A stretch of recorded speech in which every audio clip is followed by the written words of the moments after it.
Of the Coming of John, adapted from the story by W.E.B. Du Bois. W.E.B. Du Bois was born in 1868 in Great Barrington, Massachusetts. He was the only black student in his class at school. He was an excellent student and began to write for a black newspaper when he was 15. He went to Fisk University, a college for black students in Nashville, Tennessee. He later wrote that those first years in the South were difficult for him. He felt it was even harder in the South than in the North for black people to live in a world where whites had all the power. Du Bois later studied at the University of Berlin in Germany, and he was the first African American to earn a PhD from Harvard University. Later, he taught at Atlanta University and also lived and worked in New York City. Du Bois became an important leader in the fight for black equality in the United States. He helped begin the NAACP, National Association for the Advancement of Colored People. And for many years, he managed its magazine, The Crisis. Du Bois believed strongly that civil rights, equality under the law, were even more important than jobs, and that blacks should try for the highest education. When he was 93, he decided he could live no longer in the United States, where he had found it impossible to turn his beliefs into reality. He moved to Ghana in Africa in 1961 and died 2 years later. Of the Coming of John is from his most famous book, The Souls of Black Folk, 1903. Of the Coming of John. The bell rings at Wells Institute, and the students come in for supper. Tall and black, they move slowly, like ghosts against the light of sunset. Perhaps they are ghosts here, for this is a college for black students outside of a white city. The students almost never go into the city. The students almost don't exist for the whites. Every evening, there is one student who always runs in late. The other students laugh as John hurries in after the bell. At first, his teachers excuse his lateness. He is a tall, thin, brown boy. He seems to be growing out of his clothes. He is young and thoughtless, but he has a nice smile. He seems happy with the world. John Jones came to Wells Institute from Altamaha in southeast Georgia. The white people of Altamaha thought John was a good boy. He was a good farm worker, and he was always smiling and respectful. But they shook their heads in wonder when his mother sent him north to college. The white mailman said what most of the white people thought. "It will spoil him, destroy him," he said seriously, and he spoke as if he knew. But on the day John left for college, half the black folk in town followed him to the train. They were so proud of him. The girls kissed him goodbye. The boys laughed and shook his hand. The train whistled. It was time to go. He kissed his little sister. He threw his long arms around his mother. The train whistled again and carried him north through the fields and farms to Wells Institute. John was their friend, brother, and son.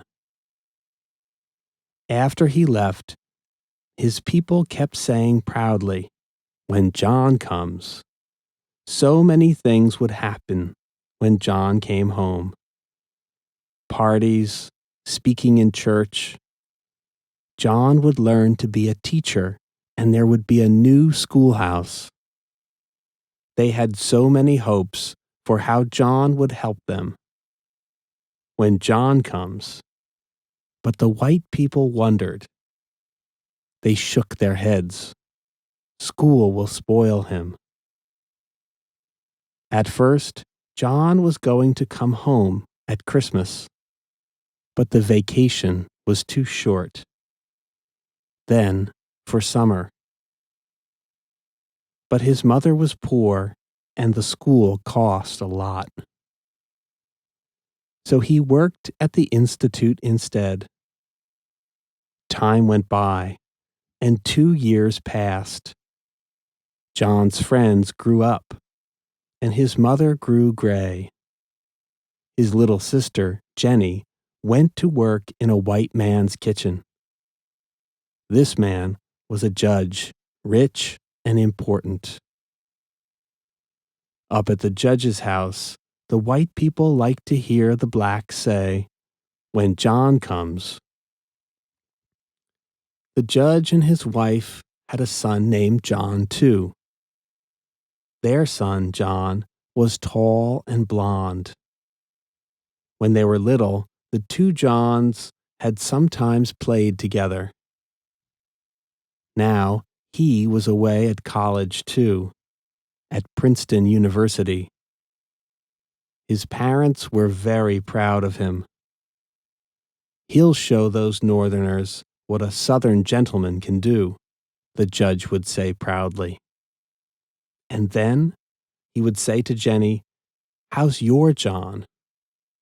Too bad your mother sent him away to school. It will spoil him." He shook his head. Jenny listened to him respectfully, and she wondered. Up at Wells Institute, John's teachers were seriously worried about him. He was loud and noisy, always laughing and singing. He didn't know how to study. He was always late for everything.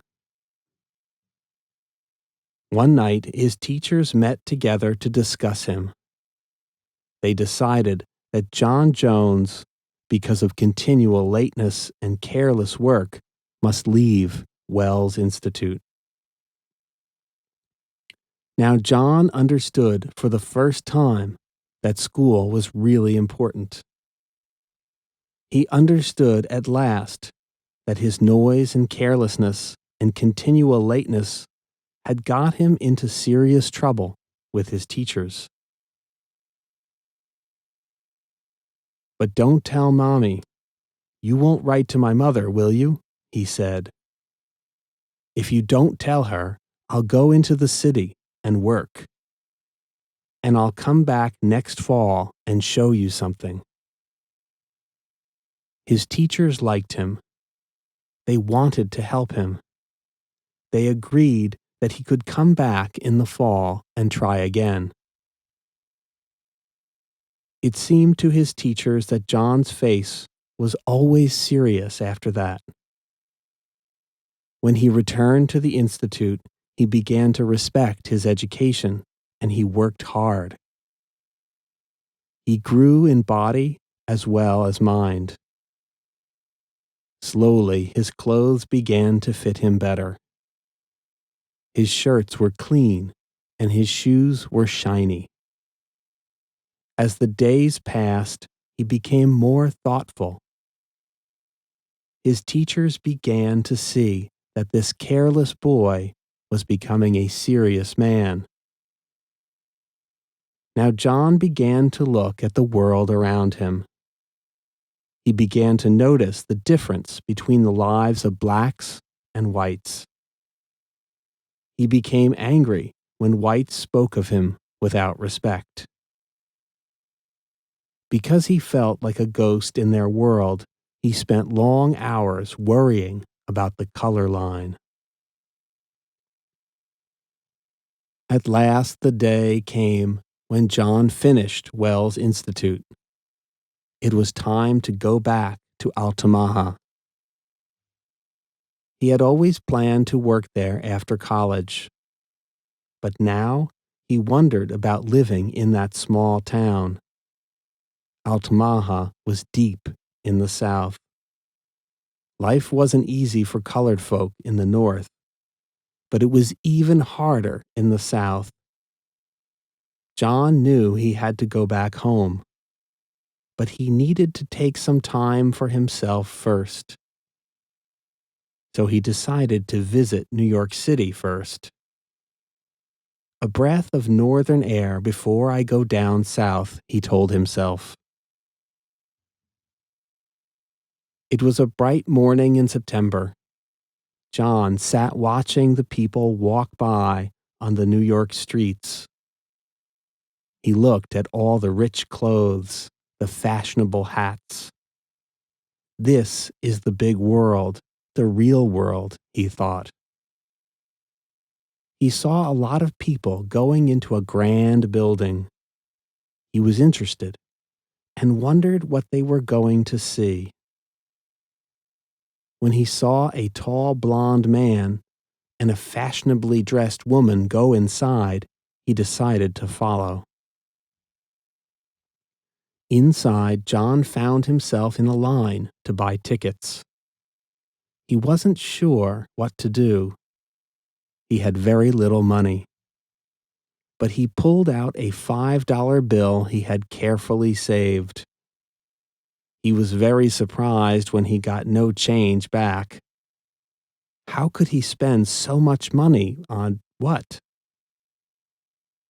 John began to hear soft voices behind him. "Be careful," he heard a woman say. She seemed to be joking with the man beside her.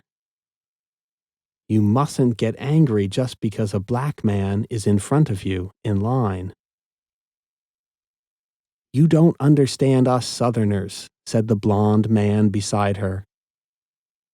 "You say there's no color line in the North, but we're more friendly to colored folks than you are. Why, my best friend when I was a boy was black.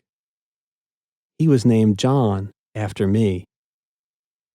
We're friendly, but we don't spoil them there." They all sat down in the large music hall. In front of them, musicians and singers were ready to begin. The blond man looked angry when he saw that John was sitting beside them. But John didn't notice. He was too busy looking around. The inside of the building was beautiful. This was a world so different from his. Then the singing began. John felt that he was in a dream. He closed his eyes. The beautiful music rose up in the air. He wanted so much to rise up with it. He wanted to leave his low life, to fly like a bird in the free, sweet air, to live with pride in a world of beauty, and to feel that others respected him. As John sat forward to listen, his arm touched the lady next to him. The blond man noticed, and his face grew red. He lifted his arm to call someone. John was completely lost in the music. At first, he didn't hear the usher. "Please come with me, sir," the usher said softly. John was surprised. As he stood up, he saw the angry face of the blond man for the first time. The man recognized John, and John saw that the man was the judge's son. "I'm sorry, sir," the usher said when they had left the music hall. "We gave you the wrong seat. That seat was already sold. I'm so sorry. Of course, we will give you back your money." But John turned and walked out of the building. "You're such a fool, John," he said, now angry at himself. He walked to his hotel and wrote a letter. "Dear mother and sister, I am coming. John." Down in Altamaha, all the world knew John was coming. Most of the black folk came to meet his train. They were proud and excited. "John's coming," they called to each other. They talked about the party for John at church that night. They laughed and listened for the whistle of the train. But John felt unhappy as he got off the train and looked around him. He was already angry because he had to ride south in a train car for blacks only. Now, the small, dirty town, the colorful, dirty faces of his people made him sad. He had little to say to the happy group who came to welcome him, and the people quickly began to wonder about him. Was this cold, silent man their John? They had waited so long for him to come. Where was his smile, his laughter, his friendly handshake? "He seems rather serious," said the minister of the church. "Or too proud for us," his neighbor wondered. But the white mailman passing by said, "That fool black boy went north and got full of foolish ideas. But they won't work in Altamaha." The other whites agreed. The welcome home party at the church that night was a failure. Rain spoiled the barbecue. The ice cream melted. John was still cold and silent, and people didn't understand what was wrong. Then it was time for John to speak. He told his people that the world was changing. He spoke about the need for blacks to work to change the color line. More schools were needed and better jobs. Blacks needed to forget their differences. They needed to work together to make better lives. When he finished, the church was silent. People looked at each other in surprise. They didn't understand John. He had changed. He was not the boy they had known. He had become different from them. John walked quietly out of the church. He stood alone in the darkness. His sister Jenny followed him.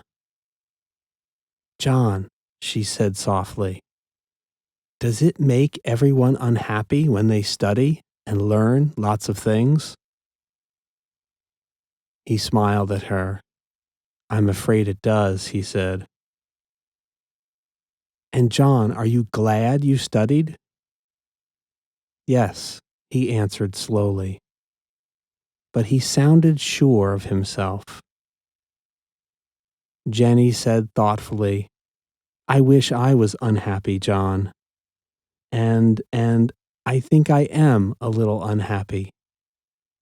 She put her arms around him. A few days later, John went up to the judge's house. He wanted to ask if he could become the teacher at the school for black children. The judge met him at the front door. "Go around to the back door and wait, John," he said. His face was unfriendly. John sat on the kitchen stairs and waited. I keep making mistakes, he said to himself. Everything I do is wrong. I came home to help my people.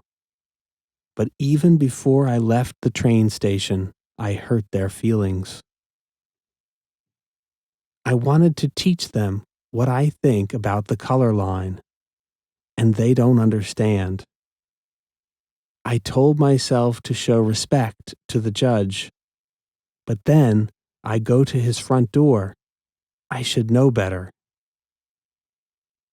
Just then, Jenny opened the kitchen door. She said the judge would see him now. When he went in, the judge didn't ask him to sit down. Right away, he said, You want to teach school, I suppose. Well, John, I want to tell you something. You know I am a friend of your people. I've helped your family. I would have helped you more if you hadn't gone away north. Now I like you colored people. But you and I both know that in this country, black people can't be equal to whites. You can be good and respectful workers, and I will try to help you. But the question is, will you teach your people to be good workers, like their mothers and fathers are? I knew your father, John. He belonged to my brother. He was a good black. Will you be like him? Or will you try to put foolish ideas in people's heads? Will you spoil them by making them think they are equal to whites? I know how things are here, John quickly answered. But the judge looked at him and wondered. A month after John opened the school for black children, the judge's son came home. This other John was tall and blond and sure of himself. His family was so proud of him. The whole white town was glad to see him come home. But things did not go well between John and his father. The judge wanted his son to stay in Altamaha. He hoped his son would be a leader in town, like himself. But John thought the town was small and uninteresting. Very boring, in fact. Nothing here but dirt and blacks, he would say. What could be more boring than that? And he and the judge would argue about it. One evening, when they were arguing about John's future, the mailman came to visit. I hear John's getting everybody excited over at the black school, he said. What do you mean? Asked the judge. Oh, nothing much. Just he talks to them about respect and equality, about not saying sir to a white man, things like that. Who is this John? Asked the judge's son. Why, it's little black John. You used to play with him, answered the judge. John looked angry, but then he laughed. Oh, he said, I saw him in New York. That's the black man that tried to push in and sit next to the lady I was with. But the judge had heard enough. All day he had been feeling angry with his own John. Now it was time to do something about the other John. He went right to the schoolhouse door. John, the judge called out. His face was red with anger. This school is closed. You children, go home and get to work. The white people of Altamaha are not spending their money on colored people just to fill their heads with foolish ideas. Go home. I'll close the door myself. Back at the judge's house, the son looked around for something to do. He was bored with everything. His father's books were old. The town newspaper was foolish. He tried to sleep, but it was too hot. Finally, he walked out into the fields. I feel like I'm in prison, he thought to himself. John wasn't really a bad young man, just a little spoiled. And he was so sure of himself, like his proud father. There isn't even a pretty girl around here, he said angrily. Just then, he saw Jenny coming down the road. I never noticed what a pretty girl she is, he said to himself. Hello, Jenny, he called out to her. You haven't even given me a kiss since I came home. Jenny looked at him with surprise. She smiled respectfully and tried to pass by. But John was bored and felt like playing with her. He took her arm. She was afraid and turned and ran away. John ran after her. Jenny's brother John was coming down the road. His heart was sad, and his thoughts were angry. I can't live here anymore, he was thinking. I'll go north and find work. I'll bring Mother and Jenny with me. He had never been so unhappy. Suddenly, he saw his sister in front of him. He heard her cry out in fear. John could see she was trying to escape from the arms of a tall, blond man. Without thinking, John picked up a tree branch.